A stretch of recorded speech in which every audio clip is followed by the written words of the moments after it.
네, 윤석열 대통령에 대한 구속기간 연장이 법원에서 불허되자 검찰이 곧장 연장을 다시 신청했습니다. 이르면 오늘 결론이 나올 것으로 보이는데요. 검찰 비상계엄 특별수사본부가 설치된 서울중앙지검에 나가 있는 취재기자 연결해 보겠습니다. 배윤주 기자 나와주시죠. 네, 검찰 특수부는 오늘 새벽 서울중앙지법에 윤석열 대통령에 대한 구속기간 연장을 다시 신청했습니다. 법원의 불허 결정이 난 지 4시간 만입니다. 검찰 특수부는 법원의 불허 결정을 두고 내부에선 납득하기 어렵다며 혼란스러운 분위기가 있었는데 밤사이 법리를 따져 재신청에 나선 것으로 보입니다. 검찰은 특히 과거 사례와 형사소송법 규정 등에 비춰보면 공수처로부터 송부받은 사건에 대해 검찰의 보안 수사권이 당연히 인정된다고 주장했는데요. 검찰이 언급한 사례는 2년 전 조희연 전 서울시 교육감의 해직교사 특별채용 의혹 사건입니다. 당시 검찰은 공수처로부터 사건을 넘겨받고 보안 수사한 뒤 기소해 유죄 확정을 끌어냈습니다. 검찰은 또 법원이 불허 사유로 제시한 공수처법 26조의 규정 취지에 대한 법원 해석을 이해하기 어렵다는 입장입니다.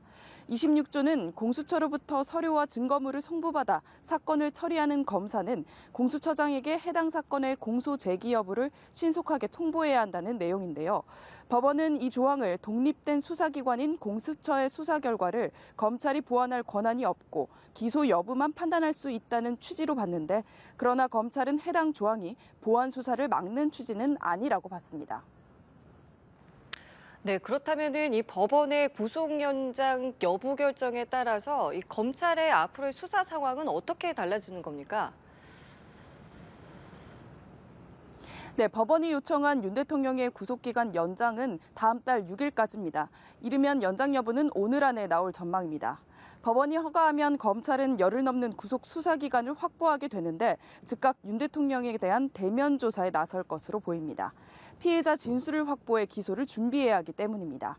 반면 또다시 불허 결정이 나면 검찰은 구속기간 만료 전에 윤 대통령을 기소할 전망입니다. 검찰은 오는 27일을 구속 만료 시점으로 보고 있습니다.